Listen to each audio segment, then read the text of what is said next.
नमस्कार दोस्तों, आप सभी का स्वागत है हमारे YouTube channel vision Javali academy में। टॉपिक शुरू करते हैं। प्रतिशत 3 क्लास दोस्त इसमें हो चुकी है, आज हमारी लास्ट क्लास है इसमें प्रतिशत में। तो क्वेश्चन है, एक स्कूल में 40% छात्र क्रिकेट खेलते हैं और 50% बच्चे फुटबॉल खेलते हैं।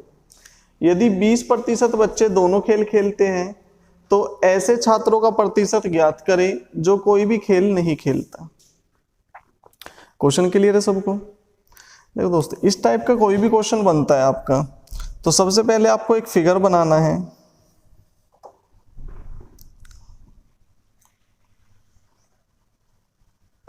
यदि आपको 2 ऑब्जेक्ट दिए हैं तो 2 सर्कल बनाओगे आप एक दूसरे को कट करते हुए, ठीक है।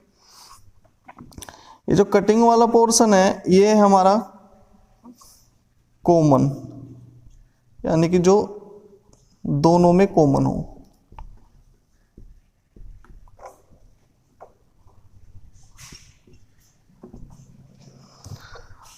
क्वेश्चन को करने का तरीका क्या है, आपसे बोला है कि स्कूल में 40% छात्र क्रिकेट खेलते हैं। इस वाले सर्कल को मान लिया आपने, इस वाले सर्कल में जो बच्चे आएंगे वो आएंगे जो क्रिकेट खेलते हैं, और ये वाला सर्कल है फुटबॉल खेलने वालों का। क्लियर? अब बात आती है दोस्त कि इसमें वैल्यू कैसे रखें। तो हमेशा ध्यान रखना है, सबसे पहले जो आप वैल्यू पुट करोगे वो रखोगे जो दोनों में कॉमन है। 40% बच्चे खेलते हैं क्रिकेट, 50% बच्चे फुटबॉल और 20% दोनों खेल खेलते हैं। जो दोनों खेल खेलते हैं ऐसे बच्चों का प्रतिशत कितना है? 20। तो सबसे पहले जो हम वैल्यू पुट करेंगे वो करेंगे कॉमन की। तो कॉमन कितने, यानी कि दोनों खेल को कितने बच्चे खेलते हैं? 20%। क्लियर है? अब आपको पता है दोस्त, क्रिकेट कितने खेलते हैं? 40%। तो आप क्या करोगे, 40 में से माइनस करोगे 20 जो कॉमन है, तो कितना बचा? 20।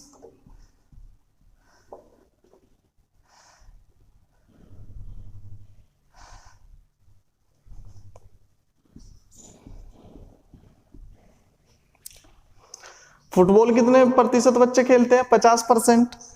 जब आप फुटबॉल वाले में प्रतिशत डालोगे तो कैसे डालोगे? फुटबॉल खेलते तो 50% बच्चे, 50 में से 20 माइनस करोगे, जो कॉमन है उसको माइनस करोगे, तो कितना बचा? 30%। यानी कि 30% बच्चे ऐसे हैं जो फुटबॉल खेलते हैं। अब इस ग्राफ का मीनिंग क्या है? अगर मैं इस 20% की बात करूं तो ये 20% बच्चे ऐसे जो केवल क्रिकेट खेलते हैं। 20% बच्चे ऐसे जो केवल क्रिकेट खेलते हैं। अगर मैं क्रिकेट की बात करूं तो 40% हो जाएंगे, जो भी क्रिकेट के सर्कल में आएगा वो सब क्रिकेट खेलते हैं। 20 और 20 40। यदि मैं इसी 30% की बात करूं तो ये 30% बच्चे ऐसे दोस्त जो केवल फुटबॉल खेलते हैं। यदि मैं फुटबॉल की बात करूं तो जो भी इस सर्कल में फिगर आएगा वो सभी फुटबॉल खेलते हैं, यानी कि 30 और 20 50% खेलते हैं। अब ये जो हमने प्रतिशत लिखे कौन से बच्चों के लिखे? जो कोई ना कोई गेम खेलते हैं। तो टोटल परसेंट कितना हो गया? 20 20 40 और 30 70। 20 प्लस 20 और प्लस 30 70%।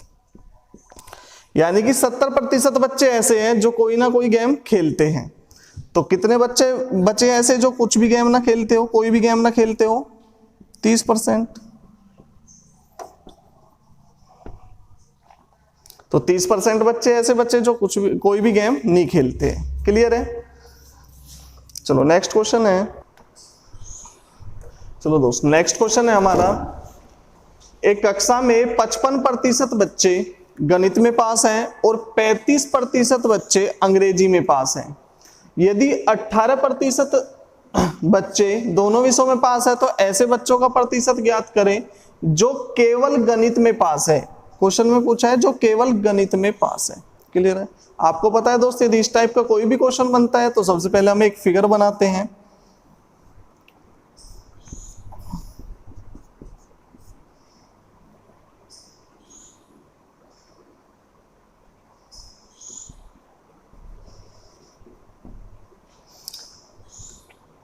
ये सर्कल डिनोट करेगा गणित वाले बच्चों को और ये सर्कल डिनोट करता है अंग्रेजी वाले बच्चों को। ठीक है? और इसमें जो हम वैल्यू रखते हैं, वैल्यू रखने का तरीका क्या है? सबसे पहले रखते हैं हम कॉमन वैल्यू को। 55% गणित में पास है, 35% अंग्रेजी में, और दोनों में कितने पास है? 18%। तो सबसे पहले आप क्या पुट करोगे? 18%। क्लियर है? अब गणित में कितने पास है? 55। जो आपने कॉमन वैल्यू रखी है उसको किस में से माइनस करोगे दोस्त? 55 में से। 55 में से आप माइनस करोगे 18, कितना आएगा? 37। यानी कि 37% बच्चे किस में पास है? केवल गणित में। अंग्रेजी में कितने पास है? 35%। 35 में से 18 माइनस करोगे, कितना आएगा? 17%। 35 माइनस 18। बस इसी बात का आपको ध्यान रखना है, जो कॉमन वैल्यू हमारी उसको आपने माइनस करना है गणित में से भी, जो भी आएगा उस वैल्यू को रखना है, और उसको आपको माइनस करना है 35% में से, जो वैल्यू आएगी उसको अंग्रेजी वाले कॉलम में रखना है। क्लियर है? तो दोस्तों क्वेश्चन पुट अप किया गया आपसे, केवल गणित में पास बच्चों का प्रतिशत ज्ञात करें। तो केवल गणित की यदि हम बात करें तो केवल गणित में कितने पास है? केवल गणित में है 37% बच्चे पास। केवल गणित में है 37% बच्चे पास। यदि दोस्त हम बात करें कि कितने बच्चे दोनों विषयों में फेल है, तो क्या करोगे? ये जो आपको प्रतिशत दिया है, किसका दिया है? पास का दिया है, सबको प्लस करोगे। 37 18 कितना होगा? 55। 55 और 17 कितना होगा? 72। 100 में से आप 72 माइनस करोगे, टोटल बच्चे तो 100% ही होते हैं, 100 में से 72 माइनस करोगे तो कितना आएगा? 28। यानी कि 28% बच्चे क्या है? फेल है। अगर फेल के बारे में आपसे पूछा जाता है। अगर हम बात करें दोस्त केवल अंग्रेजी में कितने प्रतिशत बच्चे पास है, तो केवल अंग्रेजी में कितने प्रतिशत बच्चे पास है? 17%। क्लियर है? चलो चलते हैं नेक्स्ट क्वेश्चन की तरफ। चलो दोस्त नेक्स्ट क्वेश्चन है हमारा, एक स्कूल में 45% बच्चे कबड्डी खेलते हैं और 42% बच्चे वॉलीबॉल खेलते हैं। यदि 20% बच्चे दोनों में से कोई भी खेल नहीं खेलते हैं, तो ऐसे बच्चों का प्रतिशत ज्ञात करें जो कम से कम एक खेल खेलता है। यहां जो आपको दोस्त प्रतिशत दिए हैं, 45% तो ऐसे बच्चे हैं जो कबड्डी खेलते हैं, और 42% बच्चे क्या खेलते हैं? वॉलीबॉल खेलते हैं, और 20% बच्चे आपको ऐसे भी दिए हैं जो दोनों में से कोई भी खेल नहीं खेलते हैं। तो आप सबको प्लस करोगे तो कितना आएगा दोस्त? 45 प्लस 42, 45 प्लस 42, 87, 87 और 20 107%। तो एक छोटी सी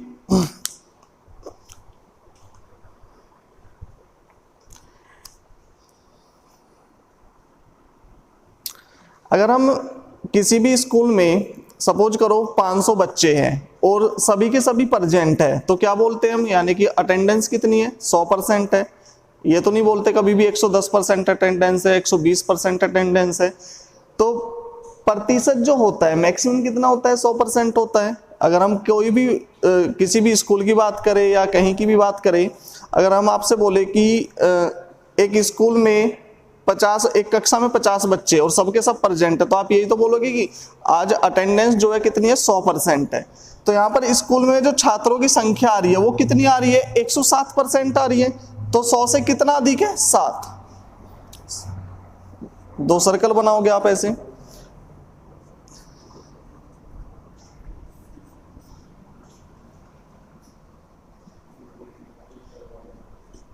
ठीक है, तो टोटल स्टूडेंट कितने आ रहे हैं? 107%। तो 107% तो हो नहीं सकते टोटल स्टूडेंट, टोटल तो कुल स्टूडेंट तो वही होते हैं 100%। तो 100 से कितना अधिक है दोस्त? 7%। जितना भी अधिक है वो क्या है? कॉमन है। यानी कि 7% ऐसे स्टूडेंट हैं जो दोनों गेम खेलते हैं। ठीक है, तो कबड्डी कितने प्रतिशत खेलते हैं? 45%। 45 में से आप किसको माइनस करोगे? कॉमन को। 45 में से 7 गए तो कितना बचा? 38। 38% बच्चे ऐसे हैं जो कबड्डी खेलते हैं। ठीक है, केवल कबड्डी खेलते हैं। और वॉलीबॉल कितने खेलते हैं? 42। 42 में से आप 7 माइनस करोगे, कितना आएगा दोस्त? 35। यानी कि 35% बच्चे ऐसे जो केवल वॉलीबॉल खेलते हैं। आपको ज्ञात करना है ऐसे बच्चों का प्रतिशत जो कम से कम एक खेल खेलता है। तो दोस्त ये जो प्रतिशत लिखे हैं ये कौन से प्रतिशत है? जो कोई ना कोई गेम खेलता है। 38% ऐसे हैं जो कबड्डी खेलते हैं, 35% ऐसे हैं जो वॉलीबॉल खेलते हैं, 7% ऐसे जो दोनों गेम खेलते हैं। तो सबको प्लस कर दो, 38 और 7 45, 45 और 35 80, 38 + 7 + 35 टोटल आ जाएगा 80।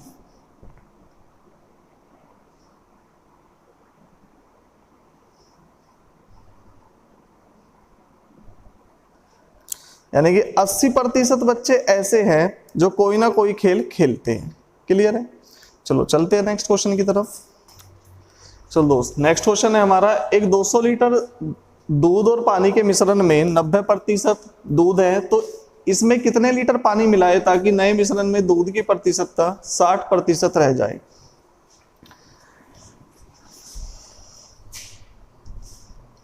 देखो दूध मिश्रण है आपके पास 200 लीटर, ठीक है।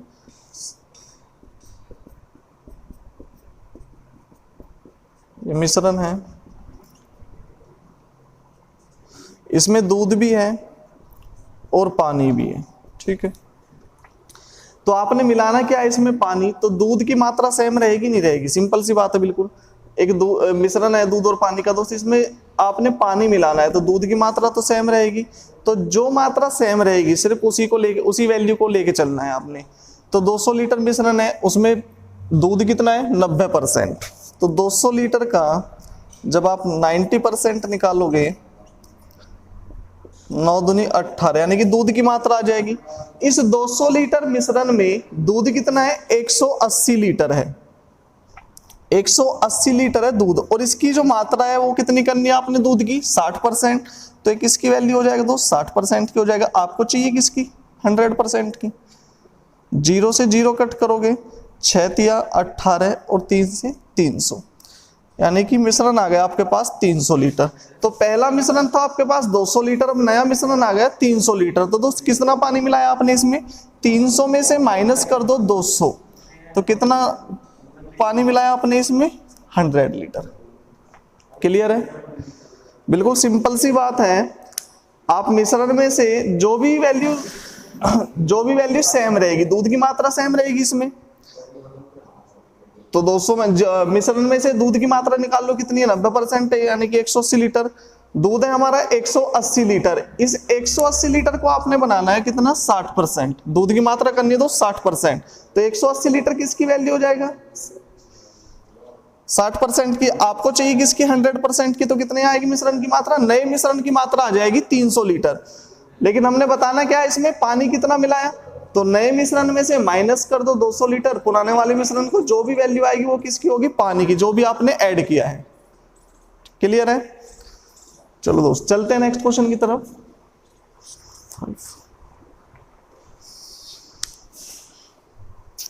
चलो नेक्स्ट क्वेश्चन है दोस्त हमारा, एक 15 लीटर पानी और एसिड के मिश्रण में 30% एसिड है, एसिड को 50% करने के लिए कितना पानी निकालना पड़ेगा। आपको बताना है कि हम मिश्रण में से कितना पानी निकालें ताकि एसिड की मात्रा कितनी हो जाए 50%।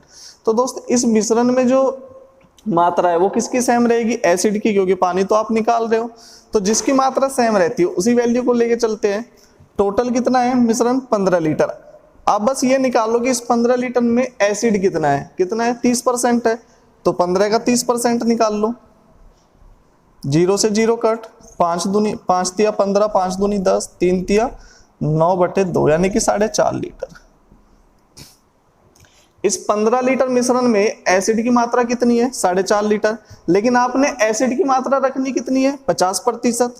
तो 4.5 किसकी वैल्यू हो जाएगा 50% की। आपको चाहिए टोटल मिश्रण यानी कि 100% की वैल्यू। पॉइंट हटाओगे 0 आ जाएगी, 0 से 0 कट, 5 नीम 45। तो जो नया मिश्रण आएगा दोस्तों वो कितना आएगा 9 लीटर। और हमारे पास जो मिश्रण था, वास्तव में जो मिश्रण था वो तक कितना था 15 लीटर। तो 15 में से अब रह कितना गया 9 लीटर, 15 में से 9 माइनस करोगे कितना है 6 लीटर। तो आपने कितना पानी निकाल लिया 6 लीटर। क्लियर है? बिल्कुल सिंपल सी बात है। सबसे पहले तो आप इस टोटल मिश्रण में जो भी एसिड की मात्रा है वो फाइंड आउट कर लो, क्योंकि एसिड की जो मात्रा है वो क्या रहेगी सेम रहेगी। तो जो मात्रा सेम रहेगी उसी वैल्यू को लेके चलते हैं। 15 लीटर का 30% आ जाएगा 4.5 लीटर। 15 लीटर में एसिड की मात्रा है दोस्त 4.5 लीटर। अब 4.5 लीटर को कितना बनाना है आपने 50%, तो किसकी वैल्यू 50% की आपको चाहिए टोटल मिश्रण यानी कि 100 की वैल्यू, ये आ जाएगी आपकी 9 लीटर। आपके पास मिश्रण था 15 लीटर, अब रह गया 9 लीटर, तो कितना पानी निकाल लिया आपने 6 लीटर। क्लियर है? चलो दोस्त चलते हैं नेक्स्ट क्वेश्चन की तरफ।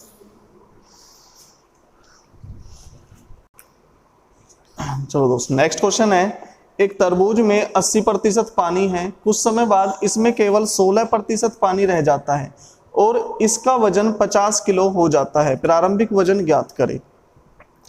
देखो दोस्त तरबूज है, उसमें दे रखा है आपको 80% पानी, तो जो 20% बचा वो क्या बचा,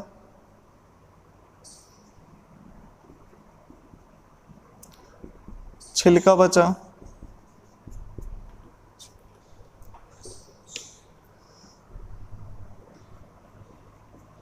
या गुदा भी बोल सकते हो। 80% पानी है तो 20% क्या बचेगा, छिलका बचेगा या गुदा बचेगा। तो दोस्त पानी तो कम या ज्यादा हो सकता है, सूखने के बाद पानी की मात्रा कम हो सकती है, लेकिन छिलका की जो मात्रा रहेगी वो सेम रहेगी। तो जिस वैल्यू की मात्रा सेम रहेगी हमने उसी वैल्यू को लेके चलना है। जब तरबूज में 80% पानी था तो छिलका कितना था 20%, ठीक है। कुछ समय बाद इसमें केवल 16% पानी रह जाता है। जब 16% पानी रह जाता है तो दोस्त छिलका कितना बचा इसमें 84%, और इसका जो वजन है वो रह जाता है 50 किलो, तो मल्टीप्लाई बाय वजन। तो यहां से आप क्या निकाल सकते हो, टोटल छिलका निकाल सकते हो। टोटल छिलका कितना है 50 किलो रह जाता है वजन, उसमें मल्टीप्लाई करोगे 84%, यानी कि छिलका की जो मात्रा रह जाती है वो 84% रह जाती है। तो 84 इंटू जो भी वजन था 50 kg, तो ये आ जाएगा आपका टोटल छिलका आ जाएगा। तो छिलका की मात्रा तो कभी बदलती नहीं है दोस्त, पानी तो कम या ज्यादा हो सकता है। तो तरबूज में जब 20% छिलका था और आपको बताना है कि प्रारंभिक वजन ज्ञात करें, तरबूज का प्रारंभिक वजन ज्ञात करें, तो प्रारंभिक वजन मान लिया आपने x, ठीक है। प्रारंभ में तरबूज में छिलका था 20%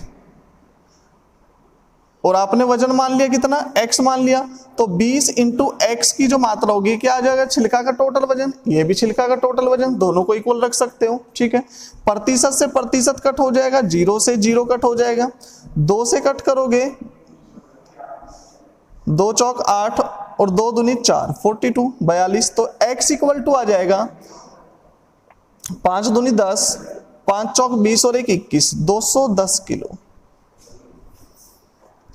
तो प्रारंभ में तरबूज का वजन कितना था दोस्त 210 किलो। बिल्कुल सिंपल सी बात है, आपको उसी वैल्यू को लेके चलना है जो सेम रहेगी। तो छिलका क्या होता है, छिलका का वजन तो कभी कम या ज्यादा होगा नहीं।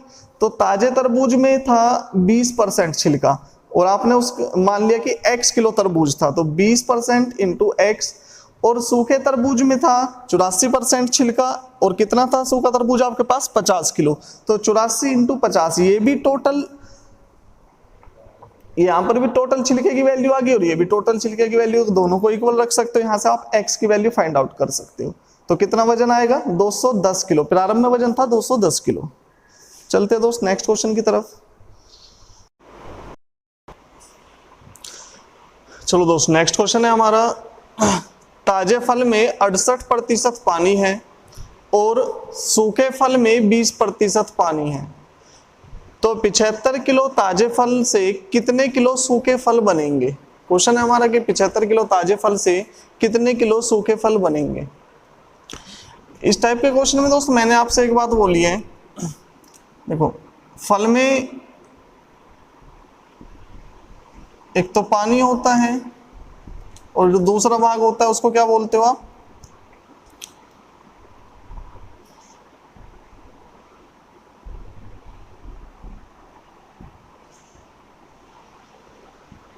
छिलका या गूदा बोल सकते हो, ठीक है।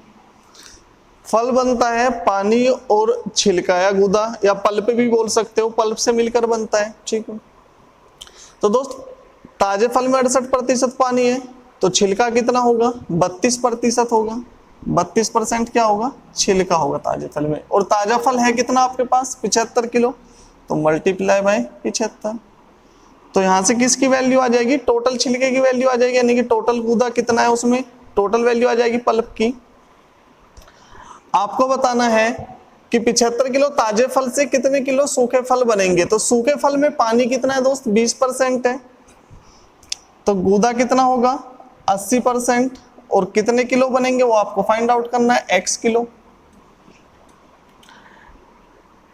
ये भी छिलका की वैल्यू है और ये भी छिलके की वैल्यू है, छिलके की वैल्यू तो सेम रहेगी, सेम कर दो वैल्यू को, क्योंकि छिलके की वैल्यू दोस्त कभी चेंज नहीं होती है।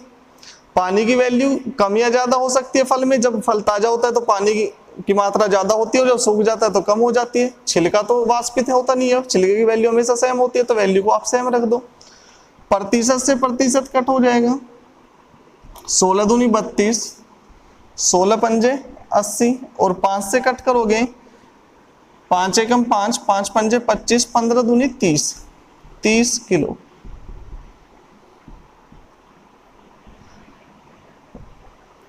तो 75 किलो ताजे फल में सूखे फल कितने बनेंगे दोस्त, 30 किलो। क्लियर है? ठीक है दोस्त, चलते हैं नेक्स्ट क्वेश्चन की तरफ। चलो दोस्त, नेक्स्ट क्वेश्चन है हमारा, एक नमक और पानी के घोल में 5% नमक है, तो 20 लीटर पानी वाष्पित होने पर घोल में नमक की मात्रा 15% हो जाती है। घोल की प्रारंभिक मात्रा ज्ञात करें। एक घोल है दोस्त नमक और पानी का,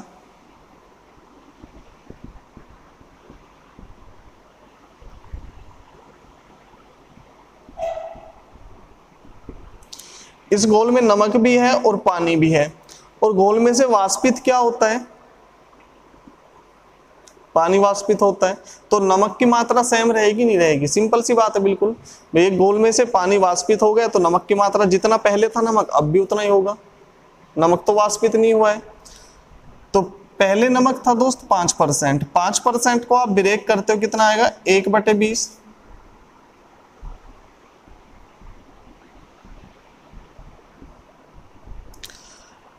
यानी कि यदि घोल की मात्रा 20 लीटर है तो उसमें 1 लीटर क्या है, नमक है, नमक है 1 लीटर, तो पानी कितना बचा, 19 लीटर।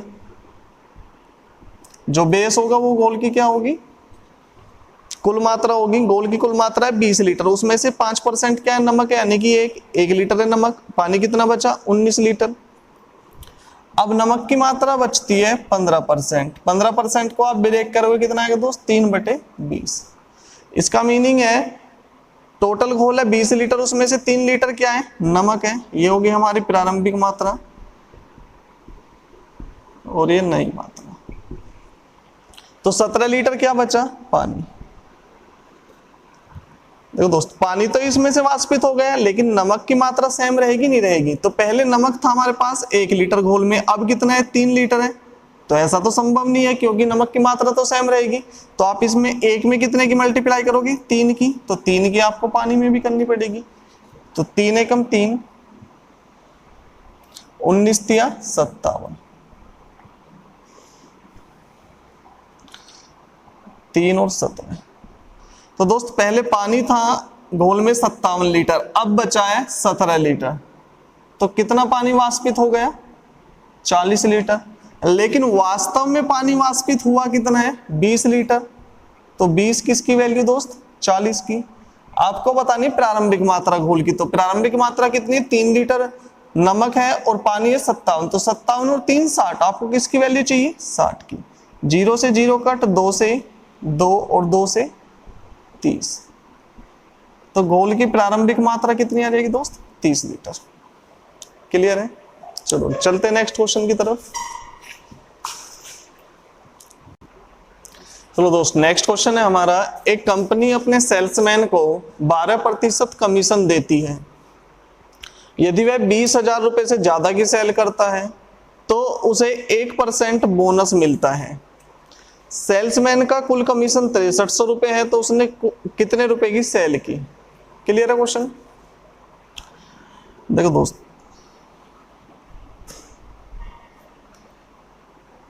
यदि सेल्समैन 20,000 रुपए तक की सेल करता है तो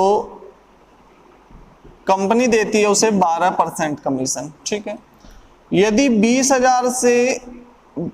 20,000 रुपए से अधिक की सेल करता है तो कंपनी उसे 1% बोनस देती है, यानी कि उसका कमीशन कितना हो जाएगा, 13% हो जाएगा।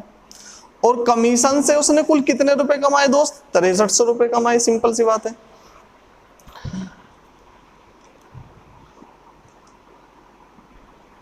देखो दोस्त, 20,000 तक 12% कमीशन और 20,000 से ज्यादा की सेल पे 13% कमीशन। यदि कंपनी उसे टोटल 13% का कमीशन दे तो इस 20,000 पे 1% और ज्यादा देना पड़ेगा। तो 20,000 का 1% कितना हो जाएगा दोस्त, 0 से 0 कट, 0 से 0, 200 रुपए। अगर मैं उसका कमीशन टोटल ओवरऑल कर दूं 13%, तो इस 20,000 पे 1% ज्यादा कमीशन देना पड़ेगा मुझे। तो 20,000 का 1% कितना हो जाएगा, 200 रुपए। तो उसे कमीशन में 200 रुपए और ज्यादा मिलेंगे, सेल्समैन को पहले मिल रहे थे 6300, तो अब 200 रुपए और ज्यादा मिलेंगे, तो प्लस 200, टोटल कमीशन कितना हो जाएगा उसका, 6500 रुपए। लेकिन दोस्त वास्तव में टोटल कमीशन है कितना उसका, 13%। तो ये जो 6500 है किसकी वैल्यू होगी, 13% की होगी, नहीं होगी, 6500 वैल्यू होगी 13% की। भाई टोटल कमीशन 13% और कमीशन से पैसे कमाए 6500, तो 6500 किसकी वैल्यू हुई, कमीशन की, यानी कि 13% की। आपको चाहिए कुल सेल, कुल सेल कितनी है, 100%। 13 से कट करोगे 5 और ये हो जाएगा 50,000। तो सेल्समैन ने कितने रुपए की सेल की दोस्त, 50,000 की। क्लियर है। चलो चलते हैं नेक्स्ट क्वेश्चन की तरफ। चलो दोस्त, नेक्स्ट क्वेश्चन है हमारा, एक व्यक्ति के आयकर में, आयकर बोलते हैं टैक्स को, आयकर में 18% की वृद्धि होने पर उसकी शुद्ध आय यानी कि नेट इनकम 7% घट जाती है, तो आयकर की दर ज्ञात करें, ठीक है। देखो दोस्त, एक कंसेप्ट सीख लो इससे क्वेश्चन से पहले।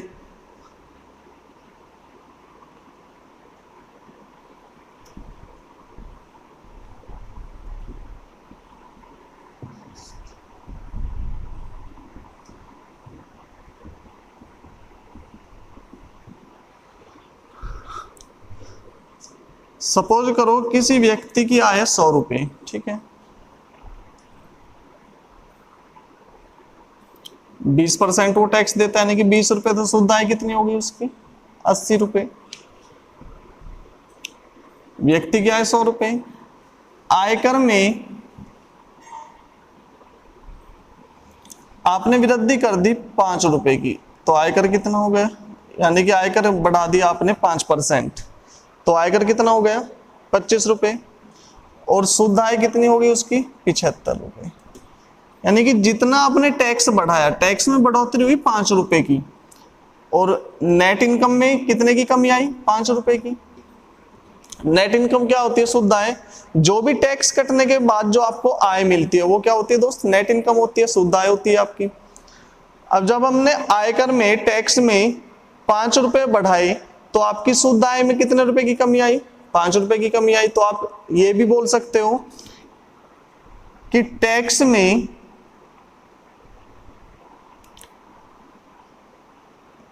जितनी भी वृद्धि होती है उसकी वैल्यू इक्वल टू होती है नेट इनकम में कमी के। बोल सकते हो, नहीं बोल सकते, भाई आपने 5 रुपए बढ़ाए तो नेट इनकम में आपके 5 रुपए की कमी आई।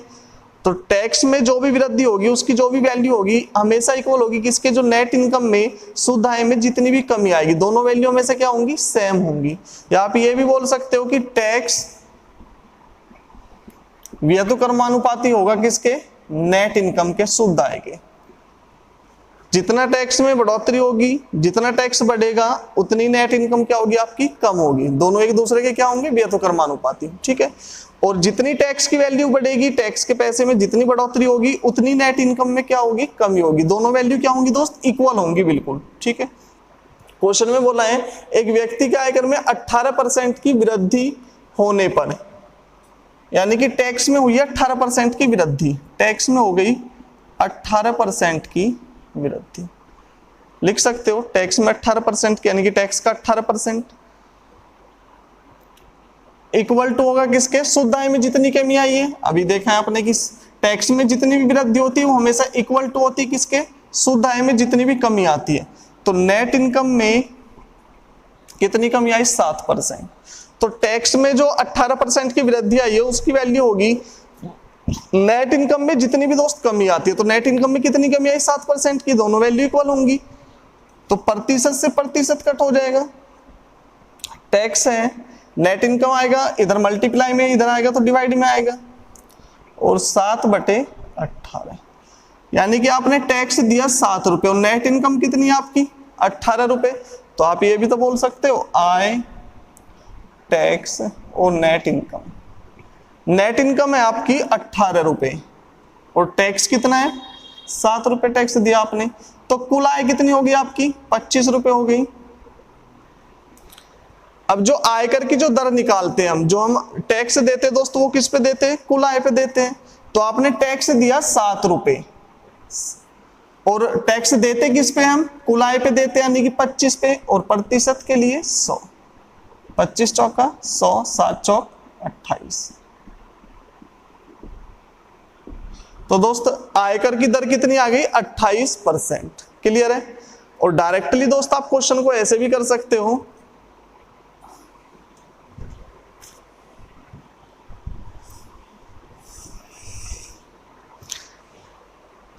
क्वेश्चन को करने की डायरेक्ट अप्रोच है दोस्त। जैसे आपको दिया है कि व्यक्ति के आयकर में 18% की वृद्धि, तो जो आयकर में वृद्धि हुई है उसको लिख दो आप शुद्ध आय में, और जो शुद्ध आय में कमी हुई है उसको लिख दो आप आयकर में, यानी कि दोनों की वैल्यू इंटरचेंज कर दो बस। क्लियर है? तो टोटल आय कितनी हो जाएगी हमारी? 25। आपने 7 रुपए टैक्स दिया, टैक्स जो देते हैं हम किस पे देते हैं? कुल आय पे देते हैं, और प्रतिशत के लिए 100। 25 चौक का 100, 7 चौक 28%। तो आयकर की दर आ जाएगी दोस्त 28%। क्लियर है? बस आपने कुछ करना नहीं है। यदि आपने डायरेक्ट अप्रोच लगानी है, ये तो डिटेल की बात होगी, डायरेक्ट अप्रोच आप लगा सकते हो। आयकर यानी कि टैक्स और शुद्ध आय की जो भी वैल्यू दी है आपको, वो क्या करनी है? बस इंटरचेंज करनी है। आयकर आ जाएगा 7, शुद्ध आय आ जाएगी 18। क्लियर है? ठीक है दोस्त, प्रतिशत टॉपिक हमारा कंप्लीट है। इससे रिलेटेड किसी दोस्त का कोई डाउट हो, कोई क्वेश्चन हो, तो हमें कमेंट कर सकता है। तो दोस्तों यदि वीडियो आपको पसंद आई हो तो इस वीडियो को लाइक करें और अपने दोस्तों के साथ ज़्यादा से ज़्यादा शेयर करें, और हमारे चैनल को सब्सक्राइब करना ना भूलें। धन्यवाद।